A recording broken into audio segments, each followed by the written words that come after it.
So I'd like to welcome everyone to Conservation Careers 2023.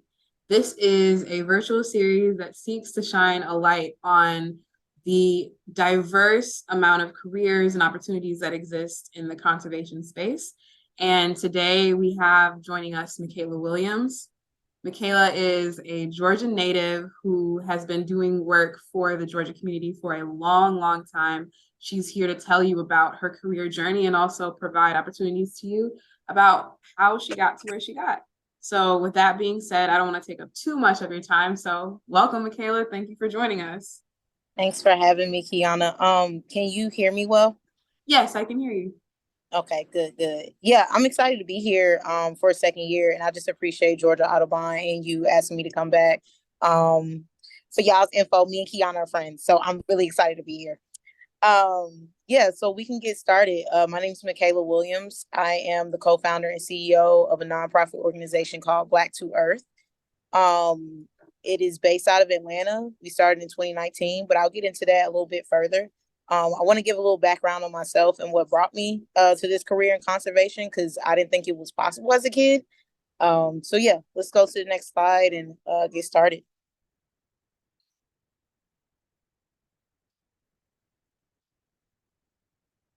Okay, so about me. So I'm a Georgia native. I'm a Georgia girl. I've been in Georgia all my life.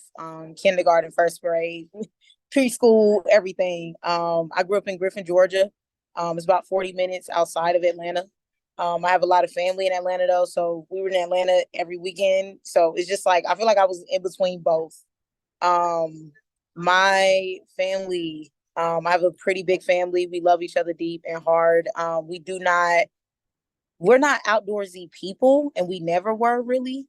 Um, for me, I always say like growing up, I wasn't outdoorsy, but I do feel like now that I'm older and I'm seeing the ways I connect with nature, I did connect with nature back then, but it just didn't look like what it does for me now, right? So I wasn't camping or hiking and things like that. Like I was on the soccer team, or I had a dog and we were going outside. Like that's kind of how um, I connected with nature, and it was through camaraderie and building a network of people.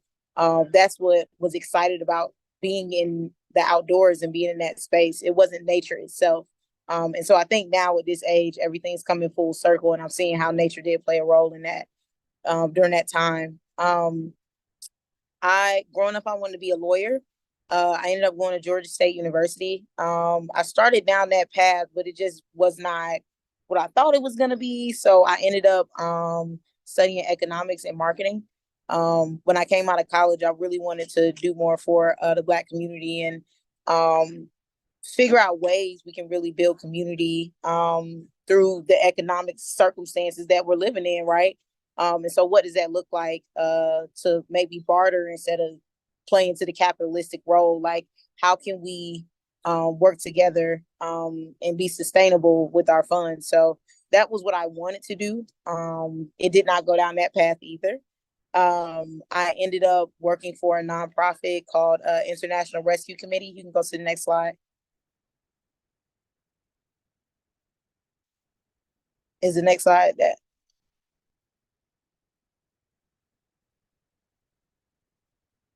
back? One more. Yes. So I came out of college. I worked with a nonprofit organization called the International Rescue Committee. They help folks who are coming to America, a lot of immigrants, people seeking asylum. They help them get established over here in America. And so my position was economic development intern.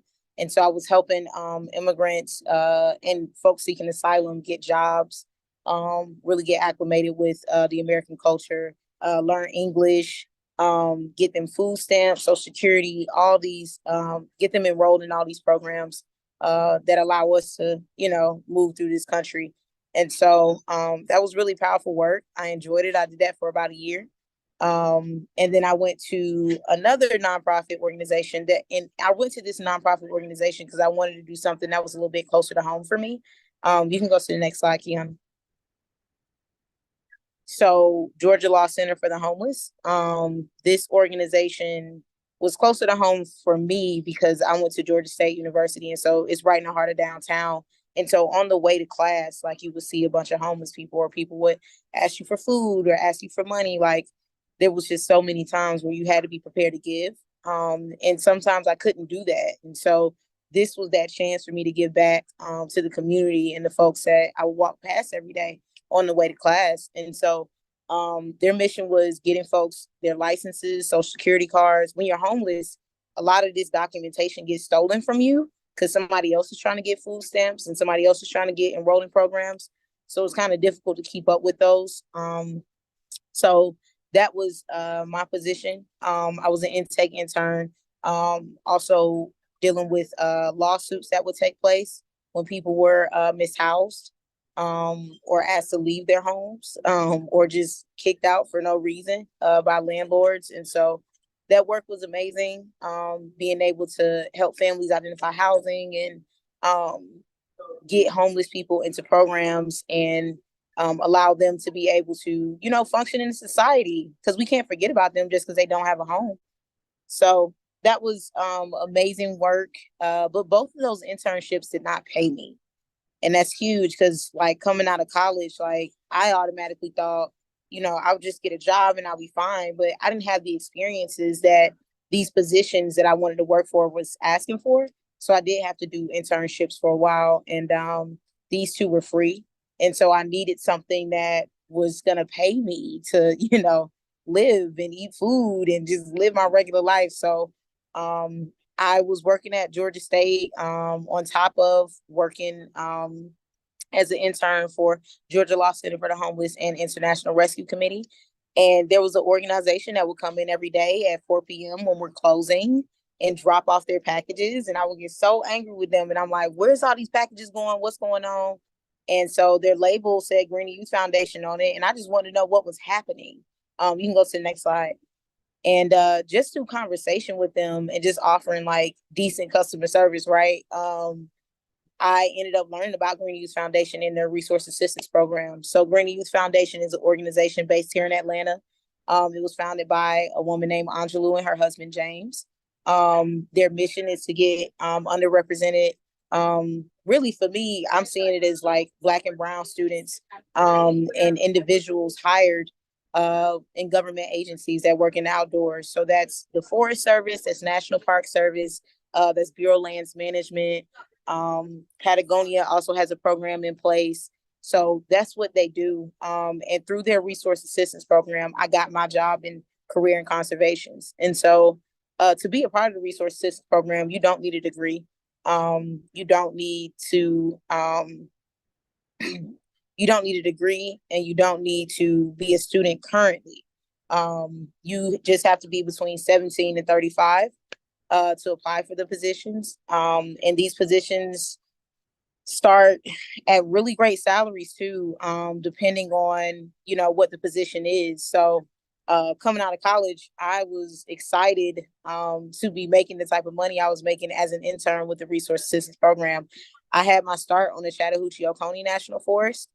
That position was partnership coordinator for the Georgia Mountain Children's Forest Network. And again, it was amazing because one of the partners I got to work with was Greenie Youth Foundation. And so being able to work closely with them and understand the business even more, right? Because when I walked into the Forest Service for my interview, I thought Greenie Youth Foundation would be interviewing me, but it was actually the forest that I was going to be working on. And so seeing the difference between those two, because Greenie Youth Foundation for me was like, oh, yes, I'm going to be working with my community and people who look like me. And that wasn't the case. And so you can go into the next slide. And so walking into my interview with the Forest Service on the Chattahoochee National Forest, it was very interesting and a shell shock. I walked in the room and I was the only Black person in there, right? And so I had to think about, you know, is this place going to be good for me long term? Will I be understood here? What's going to happen? And luckily I was. When I walked in, they were excited to see me and they did want to work with me, and they wanted to really hone and build my skills so that we can bring out more Black folks to the National Forest. the percentage at that time was less than 2% of Black folks visiting national forests. And so it was important to do programming like campouts, hikes, teacher trainings, next gen forest ambassadors programs, where students who are between 15 and 16 age range, 14, 15, 16, they get to come and work with the national forest. They get to go to a retreat for the weekend. They learn different skills so that they can implement their own program in their communities and localities. And so putting together this programming and making sure all the elements were correct, right? Like they had transportation to get from the city to the forest. There was food provided, there was tents provided, all the resources they need to be involved with this. It was amazing work. And it was something that I didn't really think about, right? Because for me growing up, it was like, I don't go outside. I don't even know what this is. Like, what is this? What is the excitement about it, right? So having to get into that mind frame and really process and think about, okay, why is it important that so many people get into the outdoors and really understand the outdoors? It's important to understand like your watersheds that's near you, the birds that are in the area, right? How each intricate like piece plays together.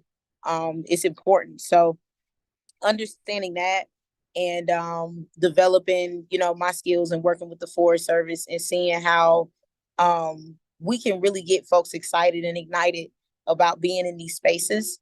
It was exciting work for me. And I did that from about 2015 to about 2018. So about 2, 3 years in that position before I transitioned into a permanent position. Also with the resource assistance program, that's what I was under when I was doing this work. You get a merit at the end of the program. So a merit is like a special authority. So you can apply for government jobs. Once you complete 640 hours, you can get a merit. So you can apply for government jobs and get a position. It's very difficult to get hired on with the government if you haven't interned with them before or worked with them before. And so having that merit is really exciting. And now just recently, this year, actually, the resource assistance program has direct hire. So you could be a resource assistant for about 2 years or a year or however long you want to serve your 6 months even. I've heard some people do 3 months and then they transition fully into a permanent position with the Forest Service. So we're still developing programs and trying to get more younger folks in so that they can work with us. But yeah, that was that work then. Oh, the other thing I wanted to mention was the Next Generation Advisory Council, that work that I did with the Appalachian Trail Conservancy. And during that work and during that time, I got to be, my hand was in different things. And when I say in different things, I mean, I got to do policy work. So I got to go up to Washington, D.C. and lobby for the protection of trails and more so people getting out on trails, right? And having a space to go to. I also got to, you know, coordinate and facilitate meetings, major meetings, because it's a nationally recognized trail. So it was exciting work, and just being in a leadership role with that organization really taught me, for one, I could do it. And for two, like I shouldn't be afraid to dream big. So all of that work and excitement with working with the Forest Service, it did me well. And within that, I was able to identify areas where we weren't really fulfilling our mission, right? Where we could do better and work with community. And so if you go over to the next slide, Deanna, please. And so that's where I really started seeing the connection between farming and forest. I feel like when we try to get people out to the forest, we also ignore like some of their most immediate needs. A lot of folks don't want to go outside and camp and stuff because we need food. We need to figure out where our next paycheck is coming from. We need to figure out, you know, how we gonna keep it moving. And so I feel like identifying food and food security, making sure everybody has that, that's kind of where I found that balance in between, okay, I'm doing this forestry work, but also like people need to understand what's naturally grown outside and that you don't have to go to grocery stores to shop. And so one of my favorite posters that I got from the Forest Service were these herbs and these natural medicines that grow outside. So mint and pine and mushrooms, wild onion, wild ginger, mulberry, blueberry, like all these things, right, that we would see along trails and we could identify and forage, which you don't want to forage too much, right? I'm not going to promote that, but you can forage what you can, like a little bit.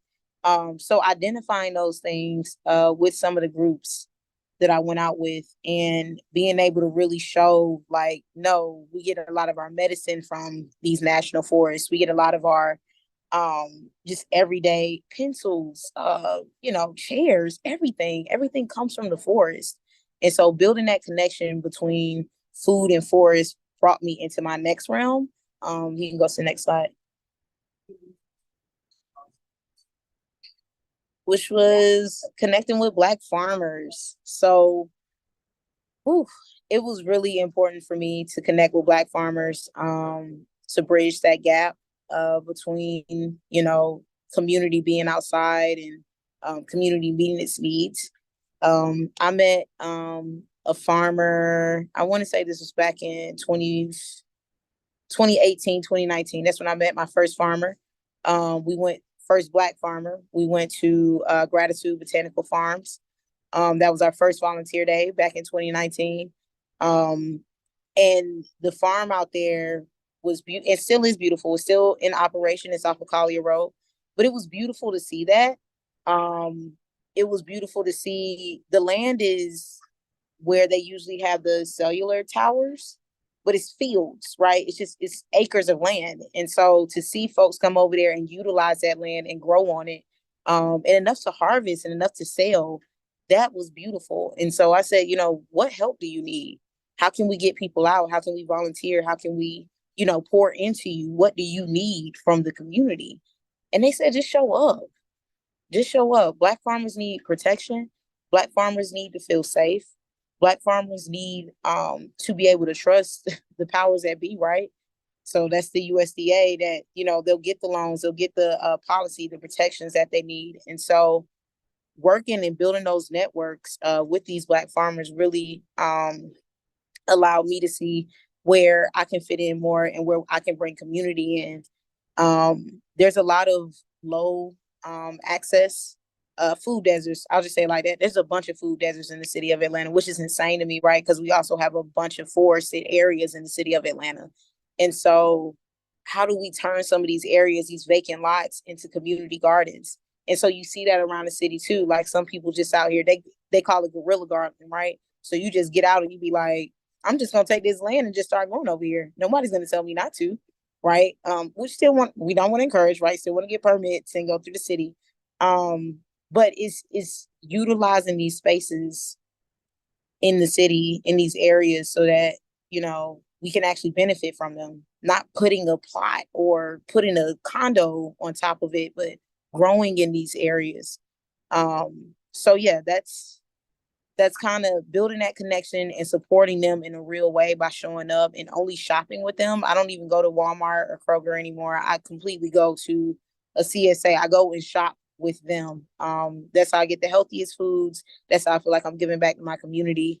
And we're able to pour into them more. You can go on to the next slide. Cool. And so connecting with Black farmers led me to start Black to Earth. And Black to Earth, like I said, we started in 2019. We've been doing it since 2019. I'm very surprised that we're still here and still able to accomplish the work that we're doing, but it's built in community, it's built in love, it's built in intentionality. We genuinely want to be here for farmers. Black farmers, we genuinely want to show them that the community wants to support them and wants to invest in them. And so we've hit every major farm in the city of Atlanta. And when I say hit, we've gone to every major farm in the city of Atlanta. We've also traveled out of state to a few farms. We've gone to a farm in North Carolina. We've also recently went to Tuskegee, Alabama. We also go down to Sapelo Island, which is the coast of Georgia. And we volunteer out there. And just bringing more attention to these farmers and the work that they're doing is super important to us, because a lot of times you see one farmer on 3 to 5 acres of land. And so that is a lot to manage, right? You're on 3 to 5 acres of land. You're growing maybe 4 or 5 different vegetables. That's a lot. You know, you also got to put down cover crop. You also got to, get mulch, compost, all these things. There's a lot of elements that go into farming. And so having one person do it is a lot. And I love that they keep going, but it's important that us as a community show up so that they can keep going, so that they can stay empowered. We also host campouts, and we host a Black Businesses Matter hike, where we go on a hike, and at the end of the hike, we shop with local Black businesses in the area. So a lot of our work is very intentional. We raise funds for Black farms. We raise funds, and we're able to buy transplants, seeds, equipment, gloves, just whatever they need for the farm, and also being able to pay them sometimes too, just like here, because you work very hard, and I'm not sure how you're getting your funds. I mean, they go to markets every Saturday to try to sell their produce, right? And so it's been amazing to do the work and learn more about the farmers that's in the city, and just all over the country. And I'll be honest with you all, when I started, I was worried that I wouldn't find enough Black farmers. And so it's really one of those things where it's like, if you don't know, you don't know. You have to be plugged in. You have to seek out this information. You have to want to be involved in it and be intentional about where you utilize your energy and your space. And so very blessed to be in this work. I'm blessed with the people that I've been able to meet through this work, and the dedicated volunteers and just partners we're able to work with. It's been amazing. And so, yeah, that's my journey. That's how I've gotten into conservation. And that's where I'm going to stay. I'm never leaving. But yeah, I love it. I'm too passionate about it. I'm so excited. So thank you. Thank you, thank you, thank you so much. I have so many questions about your journey and the things that you said. So I guess, but if anyone that has joined us has questions, please feel free to drop those in the chat and we'll be sure to get those answered for you. So my first question for you, Michela, is in the beginning of your presentation, you touched on internships, both paid and unpaid. Can you discuss the merits of both? Is there a better one? Is one better than the other? And why are internships so important? Yeah, internships are super important, I think, so that you can get that experience, and learn. I think that's the best way to do intro and training, especially for organizations that don't really have it. That's the way to come in, because I feel like if you're in an office culture and you're like, oh, I'm an intern, somebody's going to naturally want to take you under their wing. They're going to want to be your mentor. They're going to want to teach you things. So internships are huge, and they're that way to really bring in the younger population. But when I think about the difference between a free one and a paid one, I would say a free one, you have a lot more flexibility and free time, with your time specifically. So you can kind of set up how often you want to pour into it. But also in those spaces where it's free, it is more like a family bond. It is really like, no, we're just here because we love this and it's intentional. Even though I'm not getting paid, I'm showing up because I'm excited about this work. And so I think that's what you get in that space, right? When it's free. When it's paid for, I think you get more access. And when I say more access, I think like your roles are a little bit more intense, and you have the opportunity, more of a voice. So you have the opportunity to speak up in meetings and spaces that you wouldn't normally be in. But I think it's important that internships stick around. If I'm being honest with you, I think everybody should get paid for all of the work that they do. I think it's important to look for paid internships, even as a high schooler, like over the summer, if you have that flexibility to do a free one and you find one that you're just passionate about, go for it. But if you have the opportunity to find a paid one, please get paid, okay? Please. So yeah, I think internships are super important. Thank you for that. My next question has to do with the Green Youth Foundation, because I know I also disseminated through the Green Youth Foundation. So I just wanted to ask you a little bit more about that experience, and what was your experience when you were there as an intern? Yeah. So yeah, again, that was a paid internship, and so my roles were a lot higher than what I thought was going to be. But it was exciting work, being able to coordinate for the community and having a lot. I would say that internship was very different. That paid internship was different because I had a lot more control over how the program was going to run and who the audience was going to be and who we were going to serve. And so that was exciting, right? Um, but also the reality is that the Forest Service isn't perfect. And there were times where I did feel uncomfortable. Because I'm in a space where it's not predominantly Black. There's not a lot of Black people there. There's not a lot of community there. And so it's also like, how do I build community? How do I build network in this space where I'm bringing something completely different? I'm bringing myself as a whole. So that was definitely an experience. And I definitely feel like I wish I could have had more space to speak on how I felt in those moments. And of course, afterwards you can do that once the internship ends, and they do reviews. But yeah, that was on the forest. That was my experience. Working with Green and You specifically was amazing because these folks are passionate about what they do, and they host campouts, and they're doing the work. They're getting us paid to come in and work with these agencies that don't have diversity. They don't have it. And so to have a partner who's already entrenched in community because they are community, that was amazing. And they are who I aspire to be. Honestly, I still love them as family. I feel like I can still call a lot of them. So yeah, and you know that, yeah, Yeah. yes. I feel the exact same way. I think when you're in the environmental space, you meet a lot of passionate people, and everyone Mm-hmm. has a specific reason as to why they're in this career field or what really cemented being that this was your passion. So let me ask you, what were some of the things, whether it was career wise or feelings wise, that you noticed that made you say, this is the career field for me? This Mm-hmm. is what I'm meant to be doing. What were some key Yeah. things? Oh, for me, it was my mental space. When I was in the outdoors and I'm leading programs and I'm around like community and building network, like I am at peace. Like it is not a raging, like I gotta do something next. I gotta plan something. Like I'm at peace because I'm in a familiar space.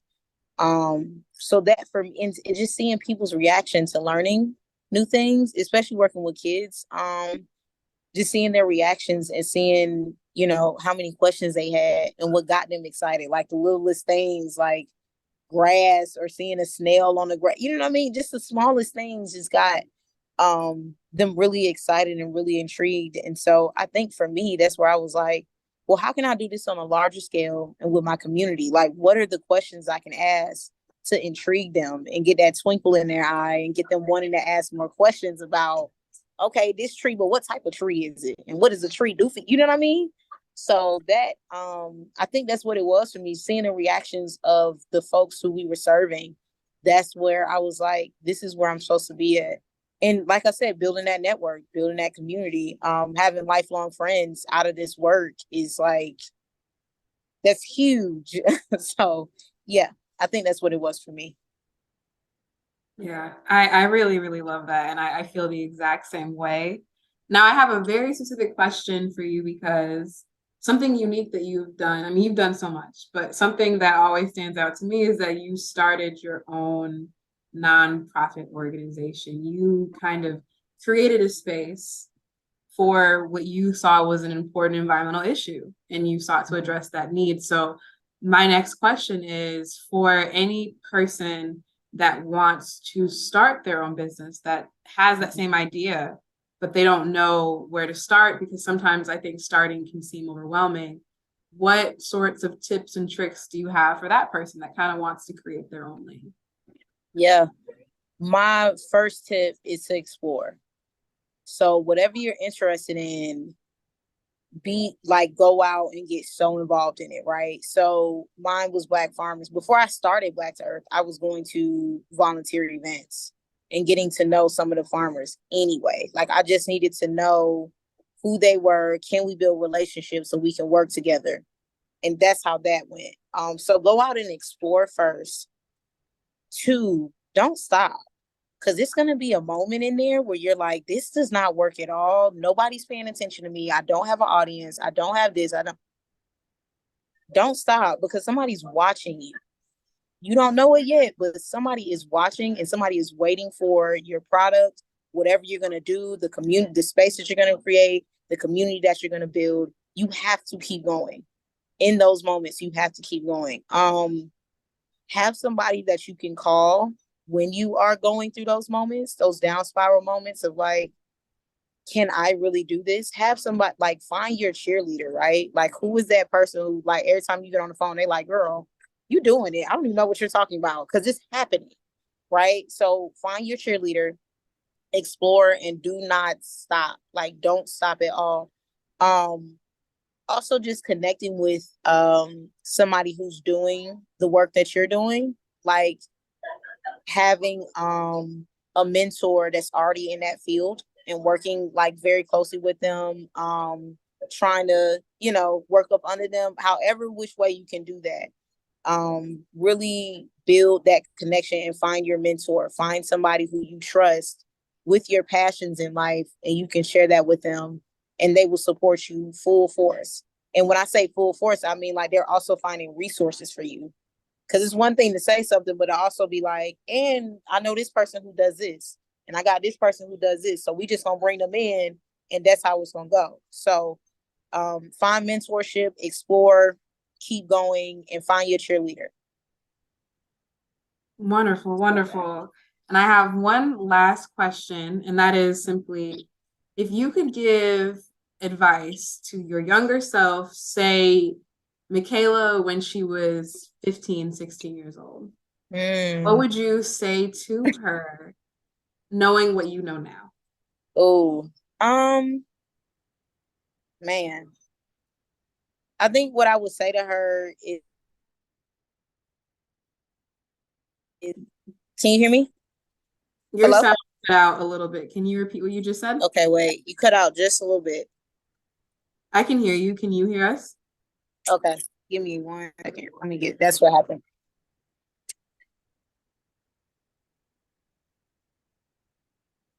Okay, what about now? I can hear you. Can you hear us? Okay, yes. Okay. So 15, 16-year-old me, I would tell myself to stop being so hard on myself and to believe in myself and to not be so shy. Contrary to popular belief, okay? I was a shy kid. I was not, you know, I had friends, but I wasn't like the loud one. I wasn't the one, you know, running around screaming. Like I wasn't that girl, you know what I'm saying? I wasn't like the popular girl. And that was okay, right? But I think at the time I thought it wasn't. I thought I should be doing more to be more like connected and more seen in school. But no, you know, I think I should have just accepted who I was in that moment, and stood up for myself more, right? So when I say stop being so shy, I mean like in moments where I could have stood up for myself or said something in class that I knew, but I was second guessing myself, I should have spoke up. So not questioning yourself as much. Um, don't be shy and just believe in yourself, because everything anybody has to say, no matter what age you are, it's important and it has value. And so speak up for yourself, speak up for your missions, speak up for your passions, and be intentional about who receives the messages as well, right? Be intentional about spending your energy on the right things. So those are the things I would say to myself, if I could go back. Whew, I love it. I love it. Well, Michela, I want to thank you so much for joining us today. I mean, I know a lot about you already, but I thank you for sharing your journey with us. and for providing some real advice. We're going to be putting the opportunities you mentioned, for whether it is the Resource Assistance Program or Green Youth Foundation, on our Conservation Careers resource page on our website. So please visit georgiaaudubon.org to learn more information about those opportunities. And we hope that everyone will join us for our next presentation happening on May 2nd. We'll be joined by Gabe Anderly, my coworker, our Habitat Program Manager, as he talks about our Dream Jobs Real. So with that being said, I hope everyone has a wonderful day. Stay curious. Michela, thank you again. And Thank you. have a good day, everybody.